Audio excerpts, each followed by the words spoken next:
In this video, we finally talk about Luffy.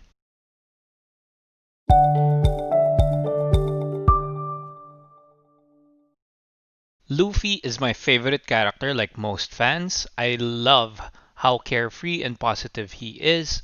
He's always inspiring, and even though he has been portrayed as slow and simplistic, I've gotten much more nuggets of wisdom from Luffy compared to any other character in the story.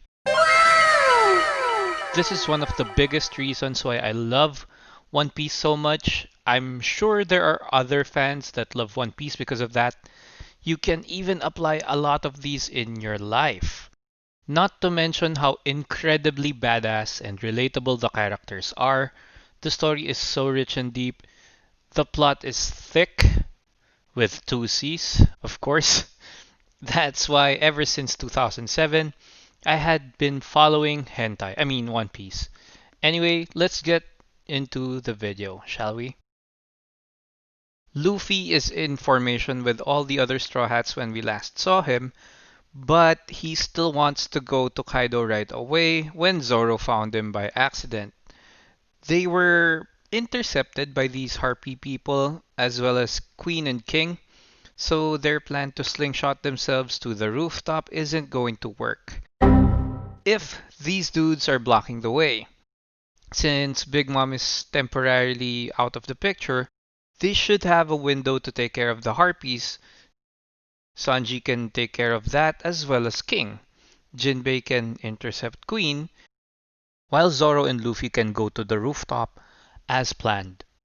So, Luffy's role has always been set in stone in any of the arcs that we've seen. It's always take out the boss. Oda finds ways to delay that from happening so he can make it interesting for the audience. It is quite repetitive to say the least, but I don't feel like it is when I'm just reading through the story. But we all know that Luffy's going to head straight for Kaido and force that match up.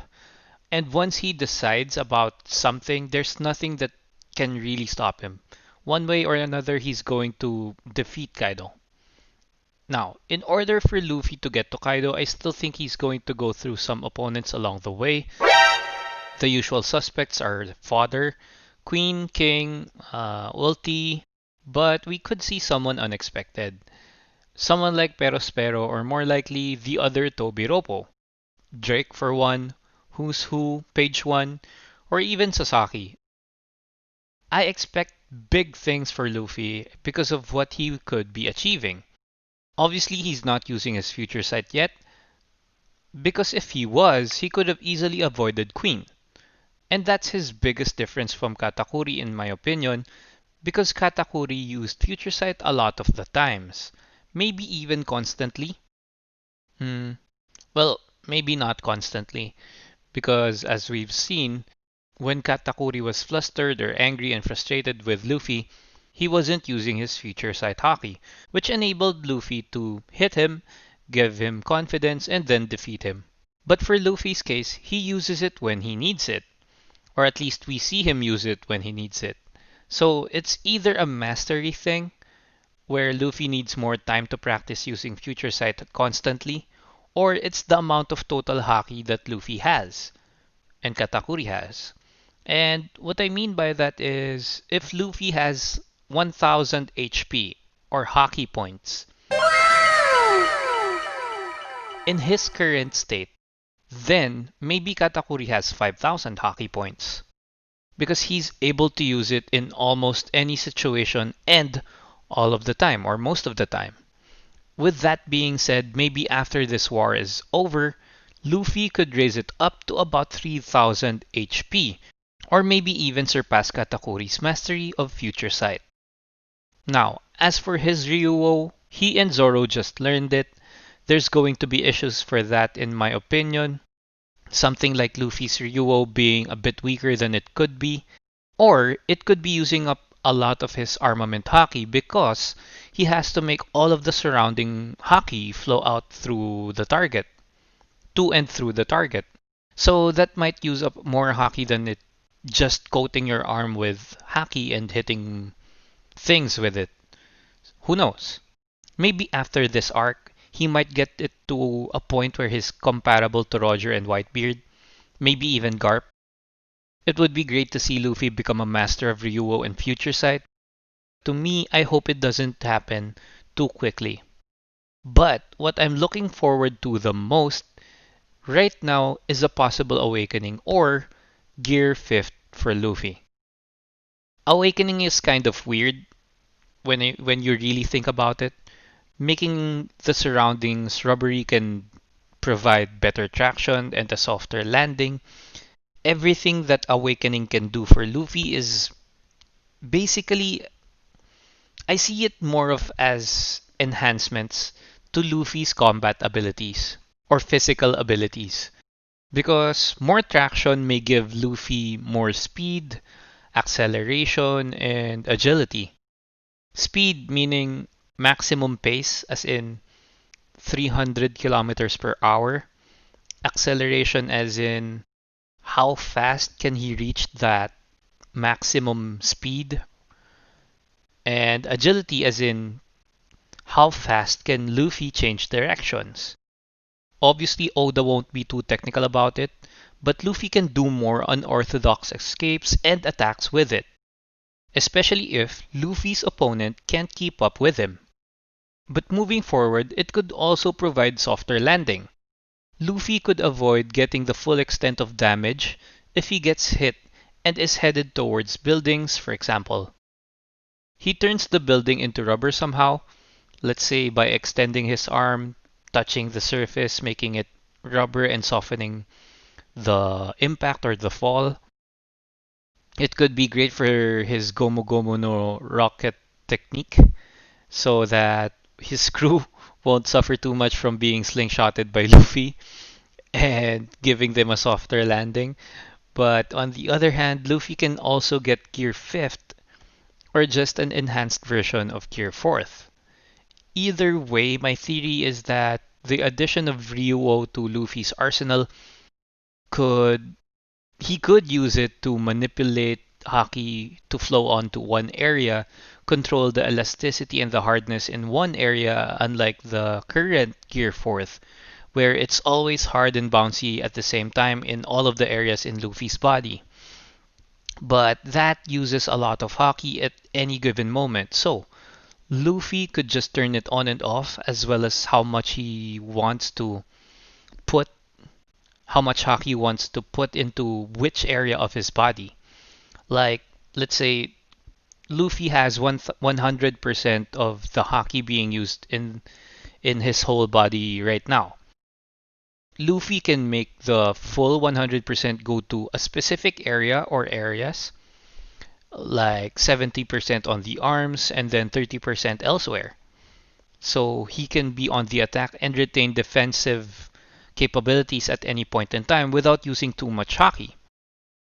If and when he wants to turn it on and off, and because of the allotment of Haki, virtually Luffy won't be wasting any of the Haki that he has, making him able to prolong his usage of Haki in battle, as well as increasing his defense and offense at the same time. A few moments later. And among the possible power-ups that Luffy can get, an advanced form of how Shoku Haki is what excites me so much. If there's even such a thing. Well, you might be thinking, why do I say this in any way? Right? Well, Shanks made me do it. When Shanks boarded Whitebeard's ship, earlier in the story, he was shown to use Haki that was so strong that he didn't just make the weak-willed people faint, he even damaged his surroundings, which was Whitebeard's boat. Now, this could have been done to make Haki have a cool effect, and since it was early in the story, Oda could have been indecisive about what Haki is and what it could do at that point in time. But the Haki that Shanks has is the only Haki that we've seen strong enough to damage its surroundings. And I feel like this could have something else to it. We've seen Roger and Whitebeard clash with their Conqueror's Haki, And their weapons were not even touching each other back then. There was just this big crack in the middle of those two weapons. I'm not sure if that was Ryuo or an insane amount of Haoshoku haki, or it was just done to build up that clash between those two legends. So it's definitely up for discussion. In my case, I would like to believe that it's Conqueror's haki, that it has the next level, and right now, I love the idea that it has that next level, and until Oda does anything or shows us something that tells us otherwise, or that it was just for theatrics, I am choosing to believe this for now. Simply because it's cool to think about, and you can imagine how Conqueror's Hockey would feel being left out of the advanced hockey category, right? The coolest hockey having no advanced form, that's just that's just sacrilegious. Moving forward, I think that one of the possible events after the war in Wano is that Luffy gets riled up by the idea that they are so close to getting that final road poneglyph. He might be pushing for the crew to go on to find that last poneglyph, and that would be an interesting first journey for Jinbei. Maybe even Carrot Yamato and one of the scabbards like Ashura Doji. I'm rooting for him out of all of the scabbards, and if it's not him, I want it to be my favorite scabbard, Nekomamushi. Joining the crew, not just the Grand Fleet, the actual Nakama Circle. Anyway, the last piece to the 20-year-long puzzle is right there before Luffy's eyes. And this might be the time that he gets super excited and gets his way, sailing along to that last island that holds the last road poneglyph. I believe that it either Shanks or Blackbeard has it, but I would like to think that it's with Blackbeard. I think that the last road poneglyph was the one beside the Joy Boy poneglyph back in Fishman Island. Since that was Whitebeard's previous territory, it would be logical to assume that Blackbeard knew about it and stole it during the time skip. Because when the Straw Hats got there, we only saw one lonely poneglyph when Robin was reading out the message of Joy Boy. Moving forward into Luffy's bounty, I think that Luffy can get an insanely high bounty placed on his head, like 5 billion belly high. My preference is about 5.5 billion, but it could be a bit on the lower end, like 4 billion belly. I believe that Oda will make it higher than Kaido's bounty, maybe lower than Roger's, just to make it seem that Luffy has a bit more ways to go before surpassing Roger. And yes, he really does. But it might be better for Oda to tell the story in a way that Luffy doesn't seem to be the strongest pirate alive right away. Surpassing Roger in the One Piece world might require doing what Roger was able to do, and better than he used to do it. Even if it's just by a little bit, right? Now, I know you could argue that exceeding Roger's bounty just makes it more exciting, it's cool, more people could come after Luffy and his crew, the underground bosses, the other Yonko. Maybe they team up to defeat Luffy, the other members of the worst generation go after Luffy as well. Two admirals instead of just Fujitora. A lot of things can happen with either one of these choices. And I just hope that Oda doesn't rush it either way. I want Luffy to face Blackbeard earlier in the story and then square off with Akainu for his last fight. Because Akainu seems to be more of a final boss material, more so than Blackbeard. But anyway, that's all for today's video. I hope you enjoyed it. Crush like if you did, as if you were Luffy crushing page 1's jaw. Now, comment down below what you think about Luffy's bounty.